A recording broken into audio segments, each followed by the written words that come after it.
Hello, welcome. So today we're going to be taking a little dive into r/AmITheDevil.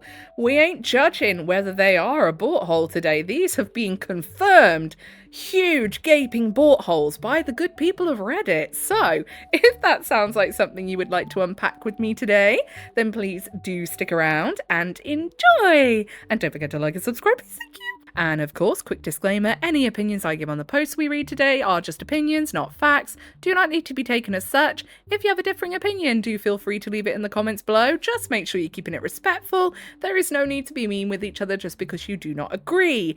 With that being said, let's get into it then, shall we? So this first one was reposted by LJ Exists. Wife was in the ER while he played. It was originally posted in r/AmITheBorthole with the title, Am I the Borthole for playing a game while my pregnant wife was scared? My wife was pregnant for the first time. We were both early 30s. Getting pregnant was difficult for us, and it exacerbated a pattern we had observed before of me putting my feelings aside to give her what she wants. Not the pregnancy. We both firmly wanted that. In an attempt to reconcile that, we agreed I needed something extracurricular. I need some friends, or at least friendly acquaintances outside my house. Okay, fair enough. Can't knock that, because yeah, everyone needs to have something that is outside of their relationship, you know, outside the house, whatever that they have that is just theirs, you know? So I joined a volleyball league. I'm pretty good and I really enjoy it. And I found an opening in a really strong rec league with a group of complete strangers. I'm a setter, arguably the worst position to have a non-position player in. It's like you can move your fielders around in baseball a bit, but you put one on the mound and we're not being serious anymore. It's a lot like that to throw a non-setter into a high-level offense. It just drags the whole level of play down for both teams. That didn't really make an awful lot of sense to me. Not gonna lie, not a sports person at all. The week leading up to our first game, my wife had some light spotting. Her doctor said monitor, but sounds fine. We don't need to see you. I'm hearing some weird noises outside today.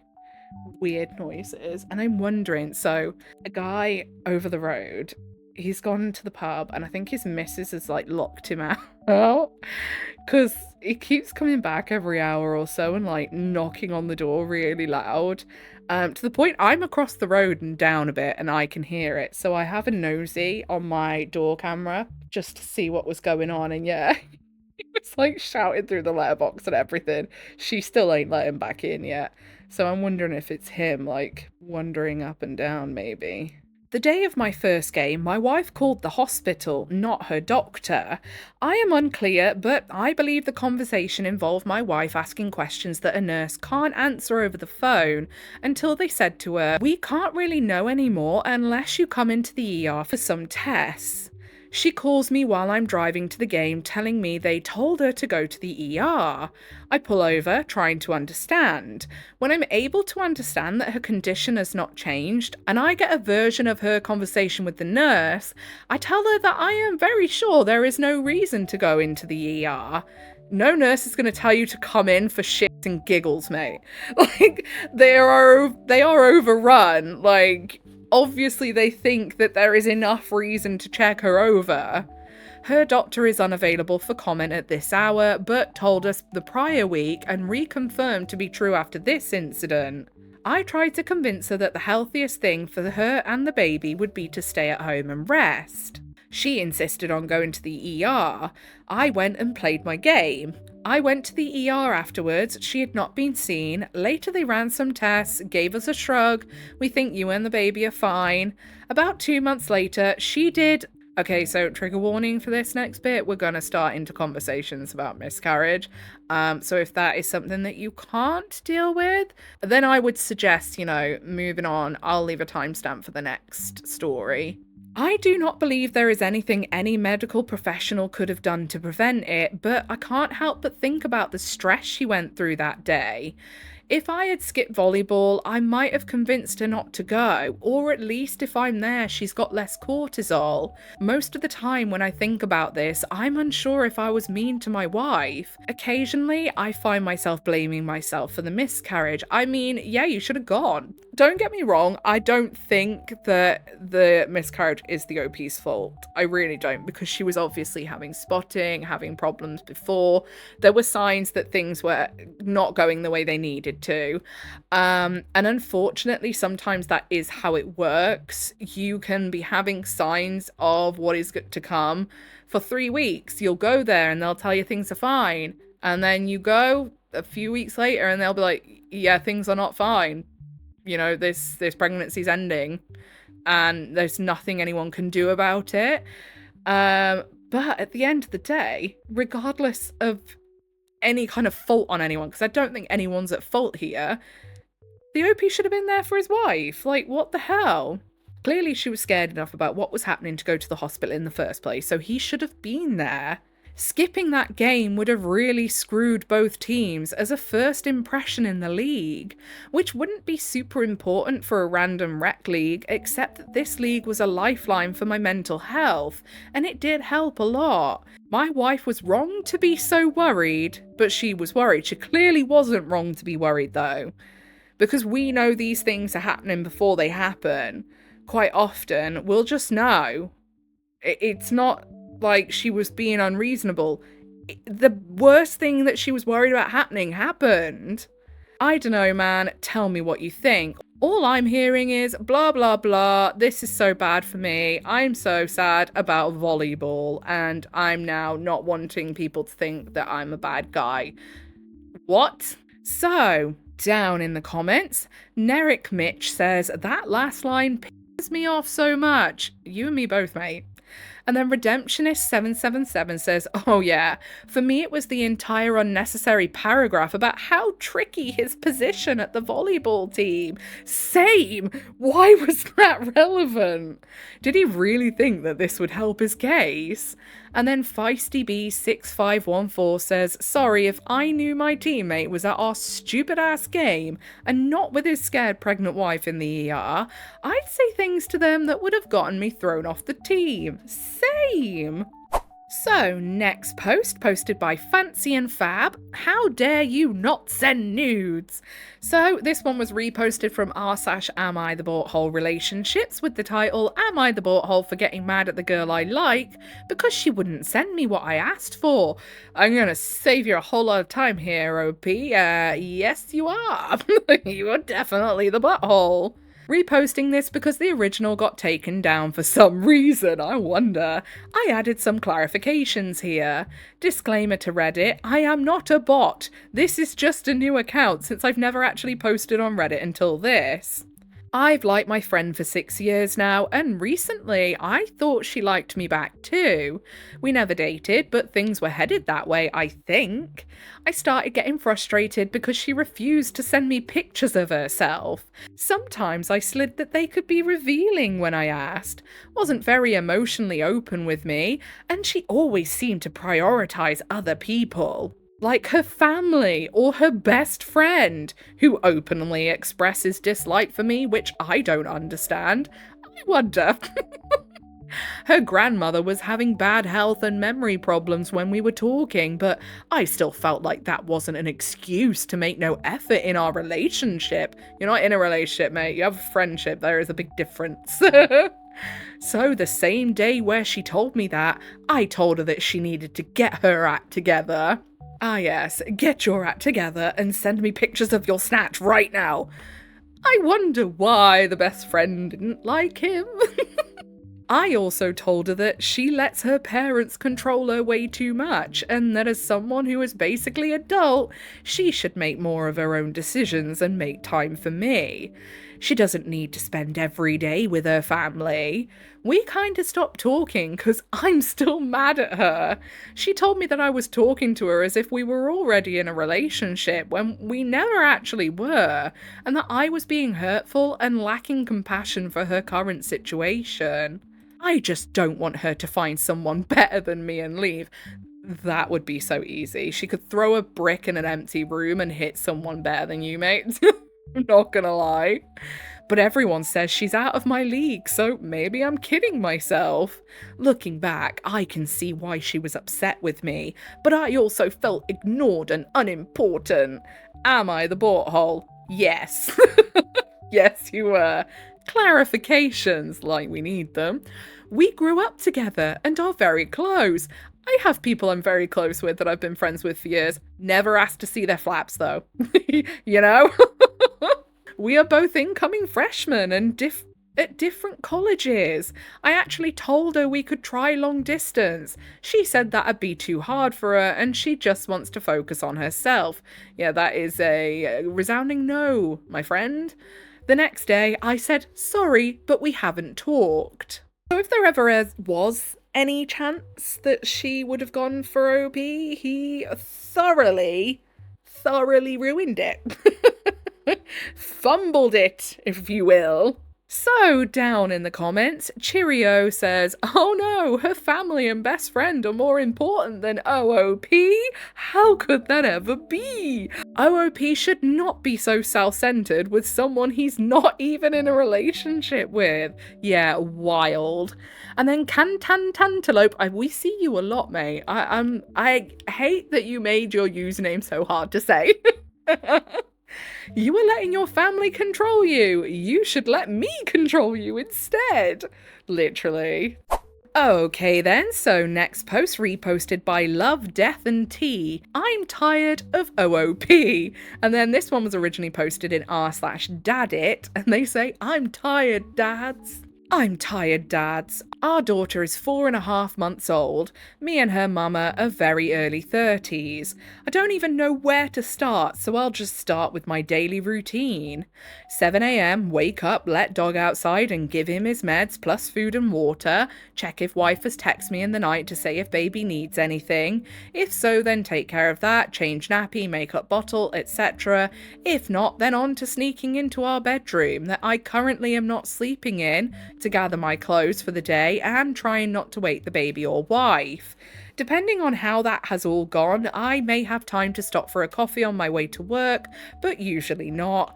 8 a.m, start work, fix tractors and diggers, from 8 a.m till 5 p.m. with 1 hour for lunch, which is semi-often spent running errands or popping home to help out the wife. I am fortunate to just live 5 minutes from work and I do enjoy lunches at home, but it's not usually relaxing. Lunches at work aren't relaxing. What are you talking about? Right after getting home from work, it's time to walk the dog, half the time with a baby strapped to me if it's a shower day for wifey.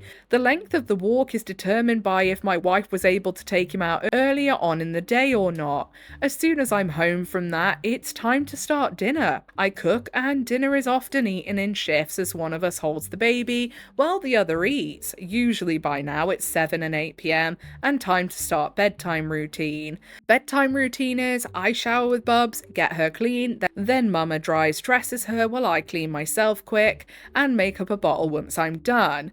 Then I give Bubs the bottle and get her to sleep, transfer her to the crib. My wife has usually gone to bed too while I'm feeding and I'm on baby watch until 11-12 p.m.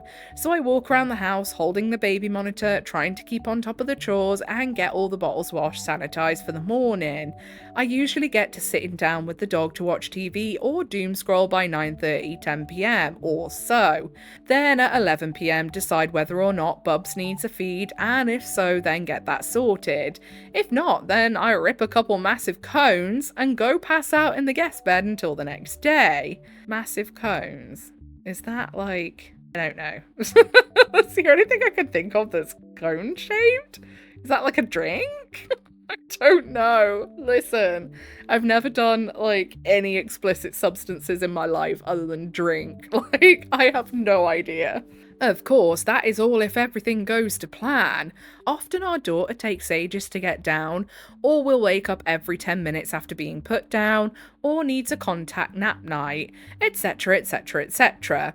And honestly, I could handle that. Perhaps it might seem downright chill to most of you, and I'm just a pussy. That's fine and entirely possible. But I could handle all of that for my family because I want to give them the best, and I know it will eventually calm down. What tires me out to my core is the fact that when I am dead tired after a hectic and very long day, I'm not crawling into bed beside my wife. This was a mutual decision that was actually led by me initially due to the baby sometimes just crying in her sleep for no reason, but sometimes for up to a couple of minutes. If I wake in the night, it's a massive struggle to get back to sleep, and my work was genuinely suffering due to all the wake-ups, lack of sleep. Initially, it was just supposed to be work nights, but my wife found the extra space ideal for midnight feedings, and on the odd occasion where they've had to co-sleep too, so I ended up just staying down here after that first night. I didn't think it would be so bad, honestly, but I hadn't realised at the time just how little my wife initiates physical affection of any kind. I feel loved mainly through touch, and it really hits if I haven't had to initiate or ask directly for it. I'm not talking sex, although I genuinely can remember only one time she has initiated that. There is a whole other issue with sex, which this shit's getting long, so I won't go into right now, that is along very similar lines to the other stuff I have mentioned. Her lack of physical touch has been something we've discussed over our relationship, and I don't know why, but it's something she's just never been able to do more of. In the past, the discussion was, well, I'm an acts of service girly, and you've been slacking on your part of keeping the house clean and tidy, etc. So no, I'm not in the mood for cuddles. Now, this was true at the time. It took me some time to get used to home ownership, and we found out we were pregnant within 1 week of getting the keys. So things have just been non-stop for almost exactly a year now. And yes, some of my chores would get missed or forgotten. I eventually just turned off my brain, and now the response to almost any request from her is, sure thing, and then I get it done. It's made my life and hers significantly simpler, but the touch never materialised, and I'm beginning to fear it never will. I mean, you've just got to give it time. You know, you've got a baby. Pretty new baby, like 4.5 months old, you're still in the trenches at that point.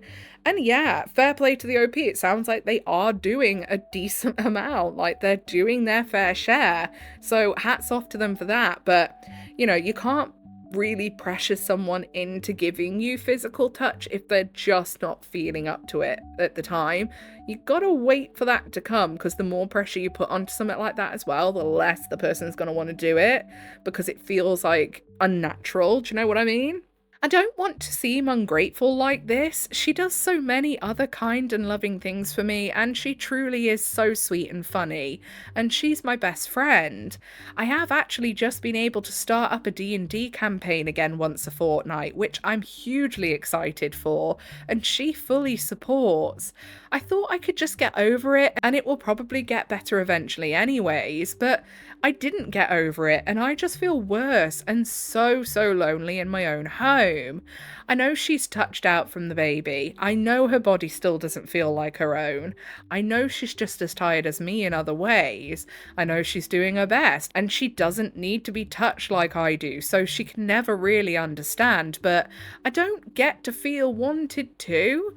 Aren't I allowed to feel desired? Why do I have to feel so hopeless when I think about this? Is it so bad to want to hear my wife say I'm handsome once in a while? No, definitely not.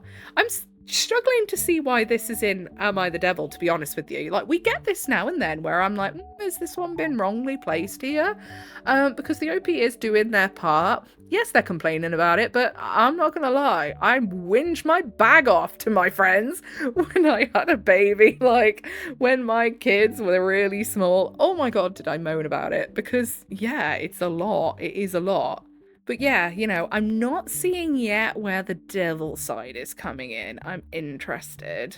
So OP goes on to say, I wasn't entirely truthful before. The bongs have crept, the bongs have crept their way into other parts of my day. Sometimes I'll smoke before taking the dog for a walk. Sometimes it's a rough evening before bedtime and my wife has bubs. I smoke to take the grating edge out of her cries. Sometimes after she goes down, I pray she'll sleep till 11 p.m. and then smoke. I feel terrible to admit it, but my mind has started to wander in moments of weakness. I'm not that guy. I would never step out on my wife, but I hate the fact that the thought doesn't seem as disgusting as it used to. I've been cheated on before. The thought should disgust me more, and we now see why it was here. Okay. This got long. I do apologise. I've become a bit of a rambler of late. The reason why would require further rambling to explain, so let's not go there. I also want to say that there are absolutely good days. It's not all doom and gloom all the time, but it can get very overwhelming. If you read all of that, thank you. I think I just needed to vent this into the world, but I'm open to advice as well if there is any that'll help. Yeah, go to therapy. Stop smoking, go to therapy, don't pressure your wife. This moment that you're in right now will pass. The first few months, first year of having a baby is mental. It's just draining, but it's also very normal. And you don't get like extra special points or a pass for, having ideas of doing things you shouldn't be just because you're doing your part, your equal share, So, down in the comments, Enderena says, the top comments are good advice. Stop smoking and give your wife space. And then Feisty B6514 says, yeah, I love the top comments because they cut the BS. Being a parent means sacrifice. He has a good schedule going, a lot to be grateful for, but focused on the wrong things. And he's hearing advice only another father can give to him. Yeah, exactly. This OP is, he's doing what he should be doing. He's actually doing the thing that we scream at a lot of them that they need to be doing. He's doing his bit. They have a good schedule. They have a good routine. He's making sure he's playing his part as a father. But yeah, it doesn't mean that you get a free pass for poor behavior or even considering poor behavior, So I'm giving this one a bit of a devil rating, He's not the worst we've seen, that's for sure. I love how I'm giving him a rating when I never actually rate them. Okay then, so I think that's all we've got time for today.